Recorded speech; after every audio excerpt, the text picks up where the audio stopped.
എന്നാൽ ഏത് വലിയ കുരുക്കിനെ വഴിക്കാൻ ഒരു ദൈവത്തിൻ്റെ പ്രാർത്ഥനയ്ക്ക് കരുത്തുണ്ടെന്ന് തിരിച്ചറിയുക. ഭൗതിക തലത്തിൽ നിനക്കറിയാവുന്നതൊക്കെ നീ ചെയ്തില്ലേ? എന്നിട്ട് ഈ കുരുക്ക് കഴിഞ്ഞോ? ഇല്ലല്ലോ. അതുകൊണ്ട് ദൈവത്തിൻ്റെ വചനം പറയുന്ന രീതിയിലൊന്ന് പ്രാർത്ഥിച്ചു നോക്കുക. ദൈവം ചില കുരുക്കുകളെ അഴിക്കും. ദൈവവചനത്തിന് ബന്ധനമില്ല, പക്ഷേ ബന്ധിക്കപ്പെട്ടവൻ്റെ ബന്ധനമഴിക്കാൻ വചനത്തിന് കഴിയും. വചനത്തെ ബന്ധിക്കാൻ ആർക്കും കഴിയത്തില്ല, പക്ഷെ ബന്ധനത്തെ അഴിക്കാൻ വചനത്തിന് കഴിയും.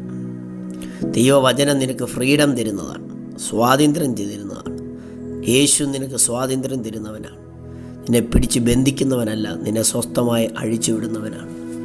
അങ്ങനാണെങ്കിൽ ഈ ദൈവവചനം കേൾക്കുമ്പോൾ വിശ്വസിക്കുക. എത്ര വലിയ കുരുക്കിനകത്തകപ്പെട്ടാലും, എത്ര വലിയ പ്രതിസന്ധിക്കകത്തായാലും പ്രാർത്ഥന നിന്നെ പുറത്തു കൊണ്ടുവരും. ദൈവത്തിൻ്റെ മുമ്പാകെയുള്ള പ്രാർത്ഥന